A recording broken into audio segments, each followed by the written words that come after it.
I don't think I could be more excited to play this game. Yesterday, during the Slytherin Next event, we got our first look at some in-depth gameplay for Broken Arrow. Hello again there, friends and fans. Raptor here, and it's been highly anticipated on this channel for a long time, and even longer before I knew this game existed, because by seeing this gameplay yesterday and by showcasing it again here today, I can truly confirm all the things that I hoped for Broken Arrow's gameplay to look and feel a lot like it did during the days of World in Conflict are definitely confirmed. Although, of course, there are elements of games like, well, Wargame Red Dragon in this, as well as Warno and a little bit of Steel Division and some other things mixed and matched in, but damn, do we have ourselves a fine-looking example of a modern RTS, not only in its military units, but also with it coming out very soon, possibly sometime in 2023 this will release, and that means sometime soon we'll get a demo. But all the things that I wanted to see from this game, where the infantry could occupy buildings and you could stack several groups of infantry in a building,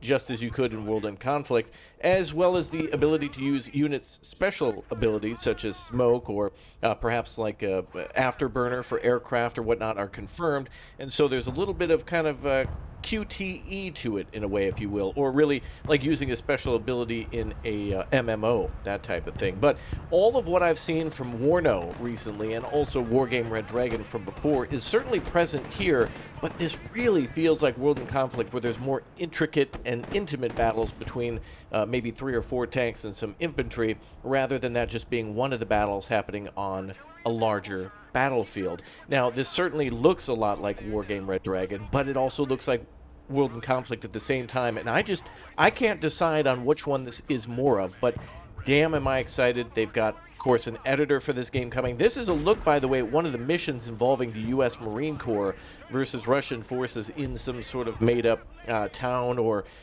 city somewhere, and the developers have said that they've taken a look at actual real-world locations and stitched them together to create a realistic but also a fictional scenario at the same time. And it looks great. The vehicles that are present in the deck building systems are phenomenal, and the ability to customize your units and to bring them into battle for multiplayer is certainly there. But I'm more for these missions, because if we can get some really interesting co-op missions with PvE Last Stands and really work a lot of what is present in, for example, Meta-War Assault Squad or Call to Arms Gates of Hell Ostfront, both of those games, both Gates of Hell and also Call to Arms, we could have a really great modern warfare winner here. And with the ability for mods, we could get something that also channels what's present in, well, modern warfare, like the first-person shooter, but on an RTS scale. They've done it before in games like in Meta-War Assault Squad, but World in Conflict is also a game that I desperately wanted to see a sequel for. And unfortunately, I believe the developer of the game, I think they were called Massive Games, was eventually purchased by Ubisoft, who then went on to make games like The Division. So I don't think we'll ever see a sequel to World in Conflict, but damn it, if I ever win the lottery, the first thing I'm doing is ripping that out of their clutches and trying to make a game like this. Or maybe I don't have to, because maybe this will bring in all the things that I want to see. This game also has cutscenes which are reminiscent of World in Conflict, and I really hope we get an intricate story that feels like some sort of a desperate last stand or a push. And with many different factions in this game, 4 factions for each faction, the United States and Russia each have their 4 sub-factions like Armor, Marines, Air, that type of thing. There could be a great variety of missions here, and also ways to play multiplayer and or, players having to rely on each other, because of where you excel in one area, you might severely lack in the other. A lot of great urban combat here, of course, a lot of smoking going on with vehicles dropping off troops and tanks advancing, and it's just great to see literally house-to-house fighting where they're across the street from each other. On the left side there, you see Marines pushing up on troops inside those buildings, and it seems like the larger a building is, the more troops that it can hold, and it also seems like, for example, infantry that are not necessarily riflemen can take cover in buildings too. So, for example, an ATGM or perhaps a man-pat taking position on a building or in a building to be able to then launch an attack on enemy armor or enemy aircraft as they come in, including helicopters or airplanes, which is quite cool as well. A lot of action here on the streets. I love seeing how it almost looks like a city builder too. I play a ton of city builders in addition to modern warfare games, and this could definitely bring out a lot of players who love RTS games and city builders at the same time to make some really beautiful and robust landscapes with a lot of modern looking apartment buildings. These buildings are massive fortresses that could definitely be fortified and or pummeled to the ground. And to see this world both living and destroyed, but yet alive in its destruction of smoldering ruin, is going to be quite interesting. And with the infantry playing a lot like how it did in World in Conflict, they're both hard and soft at the same time. Infantry that are in cover in the forest might be very hard to kill or to detect and could be a very big threat, but could also easily be taken out by a precise artillery strike or napalm or something to that effect. Now, later in this mission, we're going to see aircraft coming in to support these Marines as they push forward. And another great thing that I loved about Wargame, but was really hard to implement, was the ability to put troops into amphibious vehicles and then cross bodies of water without basically being clapped instantaneously. Either it was a small-scale crossing, or it was something that was kind of so specialized that maybe you'd use it for recon. You try to keep it secret, but here it's more pronounced, where it's a major part of the operation.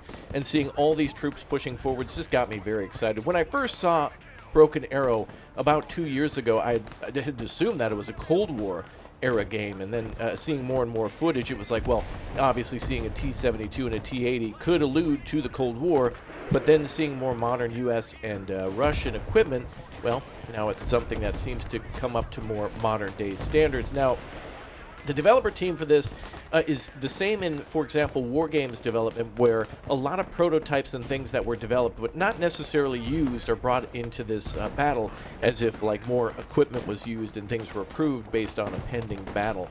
So, of course, in the past and present, lots of military equipment is designed, becomes prototypes, and just is not mass produced because of budget issues or because of financial reasons of putting something on the back burner unless it's needed. And so a lot of specialized equipment such as mortars on LAVs and other things that might be familiar from Wargame and different variants of that we've seen before in that game, and that game doing a lot of great work of making many people aware of all the different variants, for example, of Cobra attack choppers, or of just simply Blackhawks, of the troop transport, as well as miniguns on the side and other things that it could do in order to launch Hellfires, etc. It's going to be very present in this game, with it being a big part of the deck system. So I'd love to see the ability to make our own units. If we're forced to go into a mission with Marines, it would be certainly cool to see the experience from a previous mission carry over, or the ability to customize as we would in multiplayer before we go into battle. But it is great to see all the destruction here, and also the looming city. I can't believe how much this looks like a city builder and World in Conflict, and also Wargame/Warno at the same time. Warno is a game that really has a lot of promise too, and that really looks cool, and it's obviously going to take the torch from Wargame to be the next modern supported RTS game by Eugen Systems. And I really want to see that game succeed. One thing, though, that I want from that is the wonderful missions that the Wargame group would put in to that. Really cool campaigns, and of course going for more of a dynamic campaign with the air-land battle, and then full dynamics with Red Dragon, with of course the North versus South Korea campaigns, and also the Hong Kong campaign with the British defending Hong Kong somewhere in the late 90s against the Chinese invasion before the transfer. And so it was really interesting to see the dynamic campaign in that game, but I also think that Wargame has a great ability to make some very cool missions that were present, if you remember from long ago, in European Escalation. But these worlds, regardless of that, really look beautiful being handcrafted. Seeing a lot more of urban areas here rather than just the 2 or 3 story buildings at most in those previous Wargame titles of it being a village. You'd be fighting over villages in the outskirts of Germany, it felt like, in like Western and Eastern Germany. As we're here, we're seeing megalith-like skyscrapers and a church over off to the right side.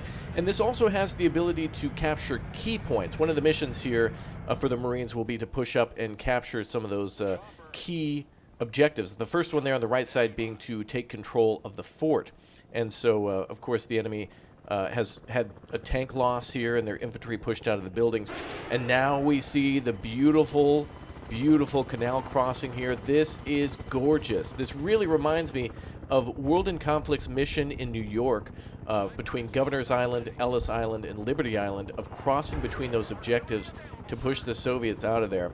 But here, it is now the objective of taking a star fort. You can see Hellfire missiles launching from those Cobras, and Osprey even popping up down there, coming in, bringing in additional Marines and pushing forward with other types of aircraft, and those supplies and reinforcements will be here soon. But it is so cool to see the Ospreys coming in with the flares blaring and also dropping off those troops as kind of a forward bridgehead into that position. Cutting a little further into the mission now, LAVs are coming up with a lot of different Marine forces in there. Of course, we could have Marines, different types of equipment equipped on them to provide a different purpose rather than it just being simply anti-infantry, skilled infantry versus regular infantry. The Marines are likely to win here. But the capture zones really remind me of what it would be like too in World in Conflict. I'm gushing, man. This game single-handedly makes me want to do a full gameplay replaythrough of World in Conflict. And another great thing here is that, for example, when helicopters are shot down, you can actually go rescue the crew, or aircraft. You can go rescue the pilots of those planes and aircraft, and that's just amazing. The fact that you can go on a rescue mission and dynamically change your objective to go rescue a pilot in the midst of battle in order to get them out of there. The only time I'd ever seen that before was, for example, in Command & Conquer Generals, where, of course, capturing an American pilot after they were downed and putting them in a tank or a helicopter would give them that veterancy. But here, at the turn of any sort of tide of battle, you can lose an aircraft or a helicopter and go out and rescue them. And that's just really cool. That means each playthrough could be different based on your first playthrough and doing, obviously going into a blind fight, not knowing what to expect and having to do things differently. In fact, your first few playthroughs could be really different. And that's just what's really exciting about this game, I've got to say. I mean, I just love how things can change at a moment's notice. And that's just very, very appealing to me. And of course, all the units that both sides will get with different factions, all good stuff. The game looks just so good, and the detailing, a lot of people just say graphics, and of course, yeah, the graphics are good, but I think to go above and beyond that, to say the detailing on how the vehicles look and how the infantry animations are, especially on the deck of a carrier, which we'll see here soon, it is difficult to capture how beautiful games like this are during RTS gameplay moments where you're fully zoomed out, trying to pay attention to aircraft, helicopters, incoming vehicles, and infantry, kind of in that order, as well as incoming shells from artillery. And when they'll show some of this zoomed-in footage here of the vehicles and, smoldering areas of buildings being hit by HE rounds or of cars and vehicles destroyed, it's going to be phenomenal, absolutely phenomenal. And I'm excited to give it a try. I don't know if this will be great or not, but I'm hoping that it will be. But regardless, I'm very hyped and excited to give it a try for myself and relive those days of, 2007 and 8, especially for World in Conflict's multiplayer, being so good and relying so much on tank players to push forward when they needed to, infantry players to try to counter enemy tanks and infantry, and support, of course, trying to stop enemy aircraft from coming in and or helicopters and provide precise artillery strikes. And it seems like you're going to manage many elements of all of that. All right, now the enemy is counterattacking at the fort. Forces here are going to be dispersing around that fort into the trees to then, fire down on any units that get close and start to capture key objectives. Like I mentioned before, the fort is one of those objectives, but also a cluster of condominiums or a mall would be very strong points, as well as bridges that will stop enemy movement and will have to be a key objective to be retaken in order for the enemy to advance, or for us to hold in order to keep our advance. So, some people may be saying Rip Warno at this point. Some people, I watched the chat for this, and a lot of people were excited to see the air gameplay, the ability to micromanage aircraft much more effectively and calling in afterburners, and the ability to, use Hellfire missiles on helicopters kind of as a special weapon. And I do like that. I hope that we do get a little bit of more European Escalation's ability for the AI to automatically do those things. If an aircraft that's equipped with anti-tank capabilities comes in, I want it to use its anti-tank capabilities right away without additional work from me, because, of course, having some AI autonomy is a very good thing for infantry and for tanks, especially when it comes to countering with their best weapon in the best situation. Artillery coming in on those buildings, that looks gorgeous. Beautiful hits on the side of those buildings there, smoke and debris flying off. Very good looking hits. I really, really hope that some of the community missions that are made here are just going to absolutely thrive. And the publisher for this game, Slytherin, who, again, we covered that next event on earlier, which is how I was able to see some of this in advance, is doing great work with some of their other games upcoming. Like, for example, they're making they've already made a Starship Troopers game and are trying to do more to support people in making their own missions there. Right now they're currently available on their Discord, but they're trying to push that out to the Steam Workshop. And they're also working on publishing a Terminator game that also looks a lot like World in Conflict, but until seeing this today, with the, as you see on the right side of the screen, kind of a commander cutscene popping up with additional objectives and fading to black to go into a cutscene, I couldn't believe it. Look at those troop movements, look at those helicopters and ospreys and aircraft being lifted up onto the deck, and the radars and stuff going off. That is just absolutely phenomenal. And now, hovercraft coming in, fully loaded with LAVs, Marines and supplies and more. And now it's a full-scale invasion, boys. Things are really popping off with air support coming in to support those forces. Now that a little bit of the beachhead has been taken, F-18s swooping in. I think some people even identified what they thought to be like F-14s, which, again, I think this is just kind of a reason to try to get more aircraft onto the screen to try to please everybody. I'm not sure if we had seen that here or not yet. Some people were screaming that they saw it, but perhaps it was kind of more of a want. And I'm totally fine with that. If we get scenarios that take place in 1985 versus 95 versus 2005, that's totally fine. There's totally completely different equipment and tactics that could be deployed and would change the gameplay dramatically. Wargame had a game mode like that as well, where you could do pre-85 or post-90, and it was really cool to see some of that advanced equipment coming in. Here's a dogfight. Sidewinders going in.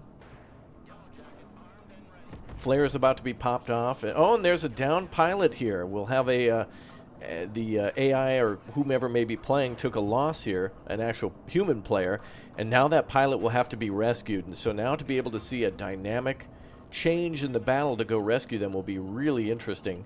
And we could create some interesting missions as well, where, such as, behind enemy lines with Owen Wilson. Of course, he had to escape, but the ability to try to create a mission where a pilot needs to be stealthy and return to the front lines of their comrades would be really cool here. Perhaps starting the mission where the pilot needs to get back to friendly lines and then report some things that he had seen and then call in more recon and then eventually find like some large enemy artillery or something like that would just be cool. But hey, more options are great. Sky looks beautiful. Water looks beautiful. Hey, we even get command of some ships here. All right, looks like possibly a destroyer there. The ability to command cruise missiles, I believe, is in this game. And main guns of ships, too, which could be very effective against land targets, especially during the naval landing. So finally, the hovercraft are coming ashore and are going to hit that side beach like that, a big, beautiful beach like that, where troops are going to deploy in every which way.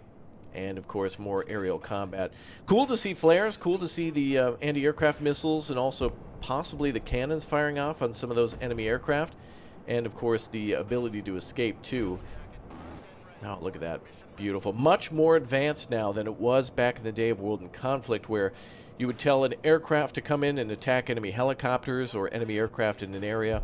You could deny the enemy air support that way. And here you can physically do it by commanding your aircraft and keeping them on a patrol where they're limited by their fuel, of course. So you could, of course, use afterburner to try to escape enemy missiles or to get to a position faster or to exfil and try to save your pilot and aircraft and go get repairs before the enemy returns or has anti-aircraft take action against you.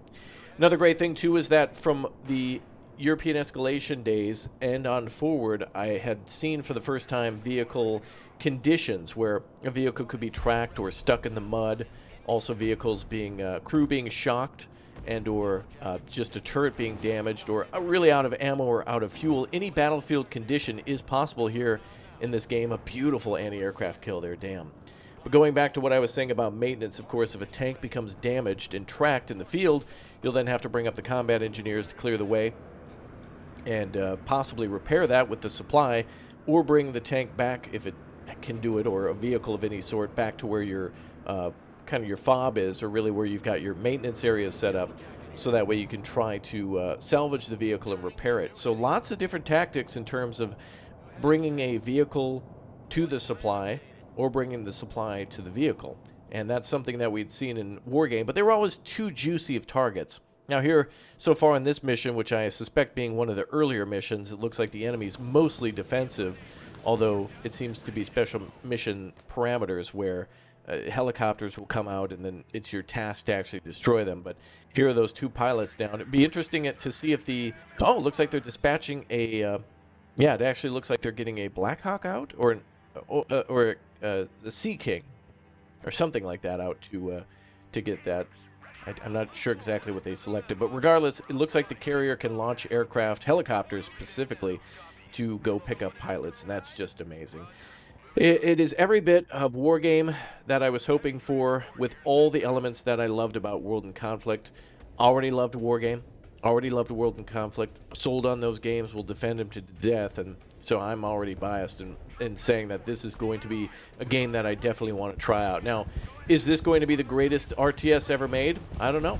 It certainly has a lot of elements to have that off-map artillery that's pounding the Allies' position as they push in, the American Marines' position as they push in. And it just looks great. Recent games, including Regiments, was fantastic for how it dynamically would make you defend objectives that the enemy would attack differently and send different conditions at you during different turns or different days. Regiments was fantastic, and I can't say enough about that game as well, but this goes just above and beyond with its extraness. It's got all those things and more that I wanted from Wargame and World in Conflict, and it's really like peanut butter and chocolate coming together for the first time, and it's just the best of both worlds, at least just by judging by this mission. All the cutscenes and such were certainly promising and piqued our curiosity, but now I think after this gameplay they have our full attention, at least mine, and I really hope more people will at least be aware of this game, and I hope there's a demo that again is just widely received as a very solid entry into the RTS genre. Of course, we have games like Company of Heroes that will never be judged as one of the greatest RTS games out there, especially the original. And of course, with the third one on the way, there's certainly a lot of fans to please for that one. But hopefully 2023 will amount to be one of the greatest years of RTS, and really the last year, again, with Regiments dropping and of course getting improvements, Warno being around, Broken Arrow finally coming out, you know, TM in 2023. We'll see if that happens. But it is just great to see more RTS games to give more people more options to choose with multiplayer, and the developer also, or rather the publisher, making another game called Headquarters World War II. It's turn-based. It looks like Call to Arms Gates of Hell, but in a turn-based kind of XCOM-like style with tanks and infantry and whatnot, more squad-based. But I think Slytherin has really stumbled upon a goldmine of all these war games. They tried to change their name away from the home of wargaming to try to be more inclusive to other games they tried to make, but if this game pops off and is fantastic, I'm hoping for, you know, fully voiced and acted cutscenes that would really tie the game together. I don't think we'll get that. I think it'll just basically be Mission 1, and you jump into it as you would in Command & Conquer Generals and just get a cutscene at the start. Here comes some cruise missiles. Oh, baby. Those destroyers popping them off. Yeah. Cool. Some possible positions for enemy artillery. Very nice. And of course our objectives on the right side, to give the air sweep and then to protect the landing craft and then to cut off the enemy, as what those cruise missiles could have been. They're reinforcements and artillery arriving from the back.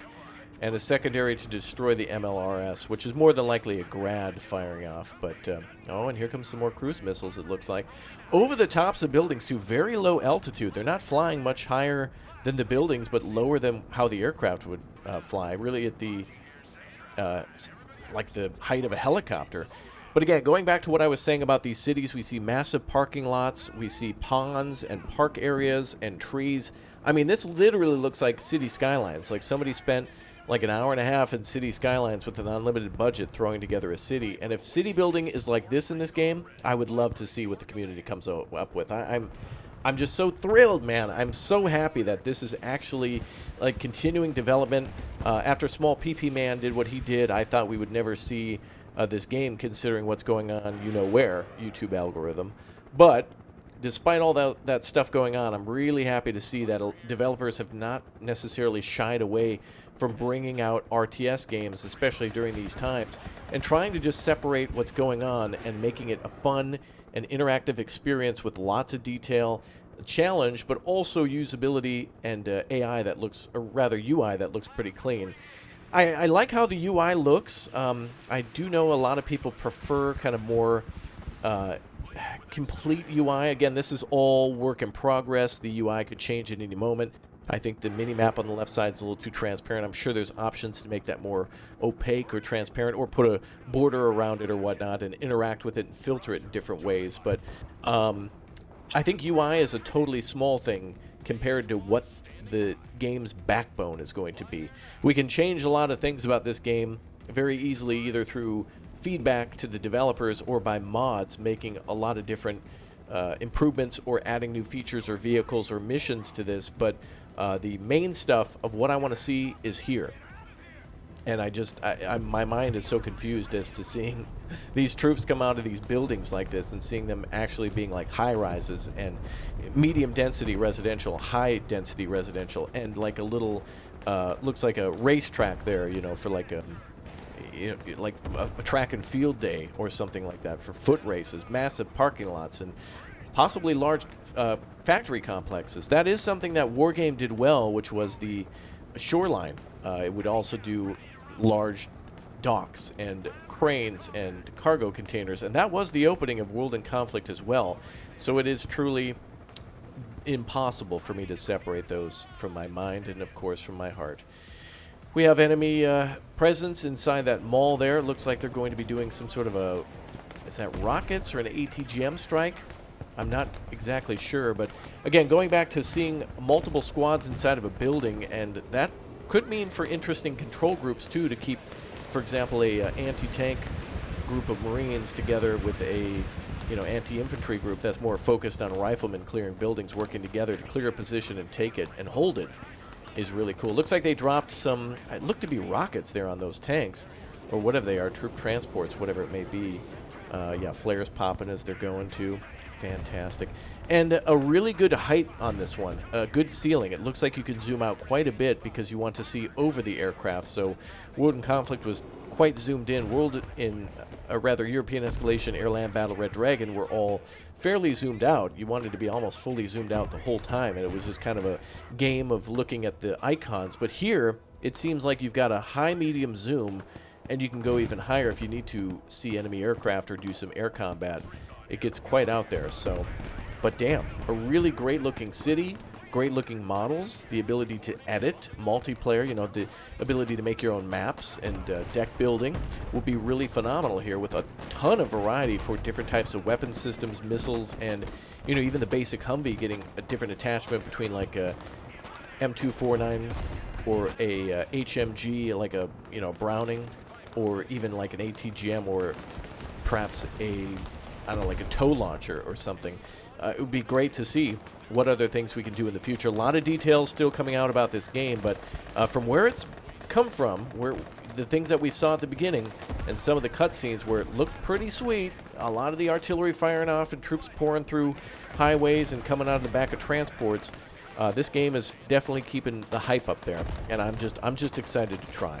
And it hopefully will be a game, again, that will be kind of a new, it'll be a milestone in these types of games. I hope that it's not just, oh yeah, that game was cool, but I hope we get multiple sequels to this one like we did with Wargame. That really redefined the type of, I don't know what you would call it, not grand strategy, but just like a big scale strategy, something along that line. But of course the dynamic warfare allowed for that. Cruise missile hitting that building there. A lot of vehicles in the background. This reminds me of the King Dome Stadium mission, one of the first from the American missions, defending Seattle, destroying all the vehicles in the parking lot and then capturing the stadium itself and doing all that kind of stuff. Very cool to see. More troops coming aboard or ashore off the hovercraft, and that were on board there now being used in battle. Very cool that they're not just necessarily transports, but they feel like a more important part of the battle. Great colors here too. The city just doesn't look gray or sad or too green. I don't know, there's just a lot of cool stuff to see here. I absolutely love it.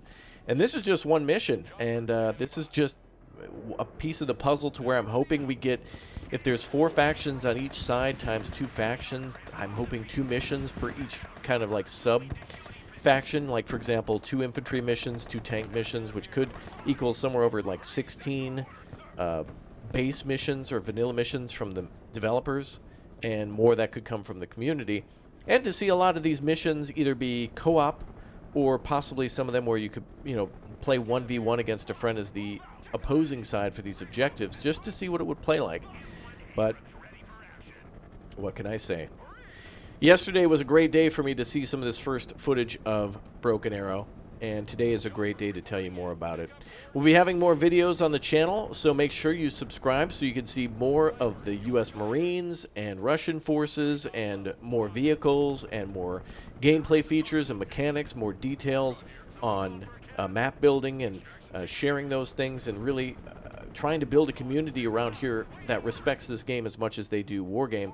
I don't want to say that one game is better than the other. I think they've all brought different things to the table, and you know, Broken Arrow is certainly one that's combining all those great things and bringing its own stuff too, and I'm just hoping to see more. So if you are too, again, thanks for all the support. Thank you very much for leaving a like on the videos and whatnot, and I hope to see you all soon. Thanks for watching today's mission. Oh boy, Broken Arrow.